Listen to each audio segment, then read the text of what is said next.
Hello, my name's Linda Fitchett, and I'm the very new president of AIIC. I was elected at our General Assembly in Buenos Aires this January. I myself was a conference interpreter for 37 years. I started off as a freelance interpreter in Strasbourg, France, where I worked for 20 years, and then I became a staff interpreter with the European Parliament. I worked in the English booth of the European Parliament for 17 years. And I really loved the job because I think it's very interesting to be able to cover such a wide range of subjects.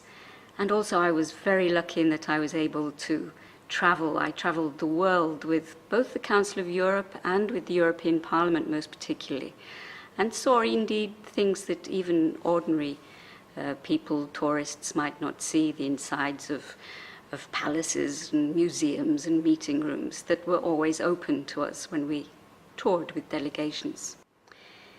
Now, you know a little bit about me. Perhaps I can say a few words about AIIC. AIIC is actually a French acronym because AIIC, although in English it's the International Association of Conference Interpreters, in French, it's the Association Internationale des Interprètes de Conférences. And that's because AIIC was created almost 60 years ago in Paris, France. And so we use the French acronym. AIIC has individual membership, that is, we're not a federation of national associations. Individual members, and there are about 3,000 of us now, in roughly 100 countries throughout the world. We're open to both freelance and to staff interpreters. And the majority of them are actually here in Europe, where most of the big international organizations are, such as the UN in Geneva, or the European Union in Brussels, the Council of Europe in Strasbourg, NATO also in Brussels. Our aim is to defend but also to promote the profession of interpretation. We ask our members most particularly to maintain very high professional and ethical standards. And these are reflected in our own what we call basic texts, our standards of practice and our code of ethics. One of the most important of our values is confidentiality. And this, although AIIC perhaps invented it as a part of our code of ethics, has now become an international value for all conference interpreters and indeed most interpreters in all branches of the profession everywhere throughout the world. And we believe that it's an absolute value. And we believe that it's absolute because we never, ever talk about anything that we have heard in a meeting which is not public. And we believe it's important because that gives us the trust of the people that we work for. So confidentiality is one of our major values, but also we believe in professionalism. We believe that we should try to give our clients a high quality service. And we also try to help our members to give that service, to be able to inform clients about how many interpreters they need, what kind of equipment they might need if they're going to try to organize a multilingual meeting. Even in a very competitive world also, we like our members to try to practice collegiality.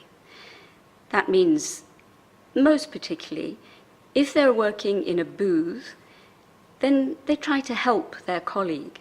Very often, people will read out a speech at a conference far too quickly, and it's very, very difficult for an interpreter to catch a figure or a name.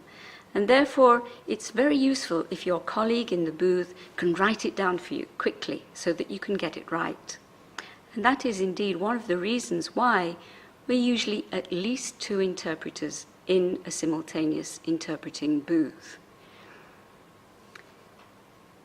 I mention high standards, professionalism, because AIIC believes that it's only by respecting those standards that we can hope to defend both things like wages, but also working conditions for interpreters.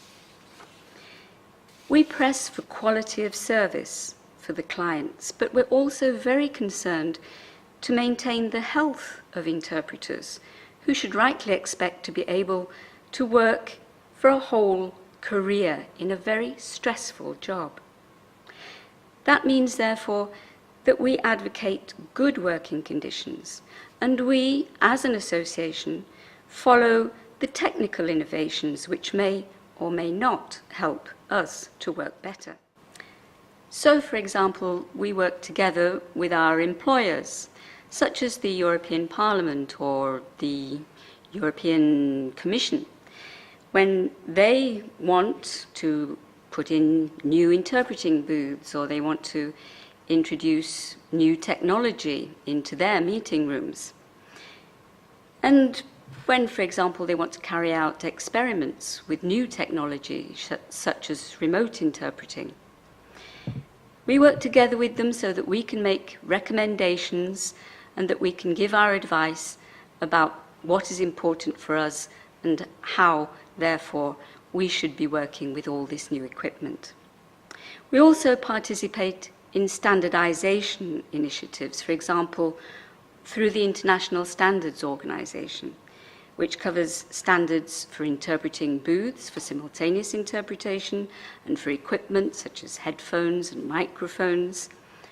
Or they may even in the future be trying to define the very profession that we work in, and it's therefore very important for us to be there in order to give our opinion.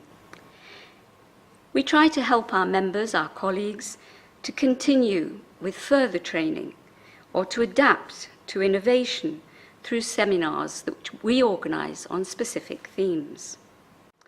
We hold, for example, training of trainers seminars for the teachers of interpretation, or we review schools' curricula so that we can advise students of interpretation where the best place for them to study might be. And our members are also involved in all kinds of research and statistical reporting, which give us a very sound basis for all the work that we do in the defence of our profession and the promotion of our profession. We've got lots of working groups which deal with many aspects of interpreting, including areas which are not strictly linked to conference interpreting, such, for example, as court and legal interpreting, or indeed interpreters in conflict areas, which is something that we've been looking at recently. In the major international organizations, such as the UN or the European Union, or NATO or the Council of Europe, we work together with those organizations to negotiate agreements which govern the wages, the travel conditions, insurance and social security benefits, and to some extent the working conditions of all the freelance interpreters who work for them. And I mean all the interpreters, I don't mean just our members. We work for both the members and the non-members. And that means that both they and the employers don't then have to negotiate the terms of their contracts every time that they work there, which of course is something they do have to do if they work with private business outside these big organizations. There, our members and non-members alike have to negotiate wages, working conditions, all kinds of things, and we try to help them to do that by telling them all the necessary things that you might have to put into a contract, how it's a good idea to get documents well in advance of a meeting so that the interpreters can prepare and therefore provide a good service. We do so many things that I think it'd be very difficult for me to mention them all. But if you're interested to know more, we have a website, which you'll find at www.aiic.net. And that's being reviewed at the moment and should very soon be giving you all kinds of interesting information For example, about how you can organize a multilingual event.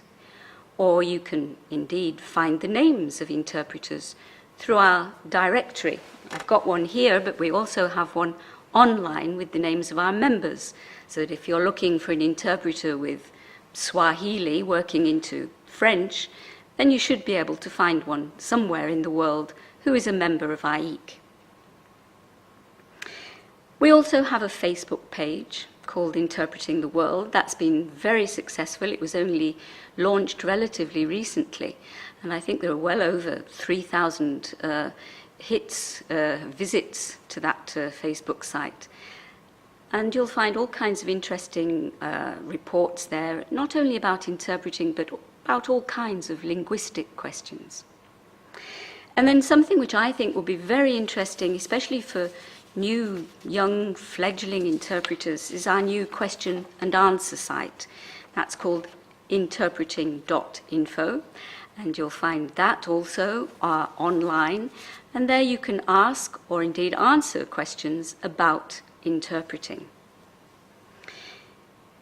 If you want to become a member, on the other hand, you should know that AIIC also gives its members a private site, a website where you can exchange information, use it as a very useful networking tool. We've also got our own email service, aiic.net.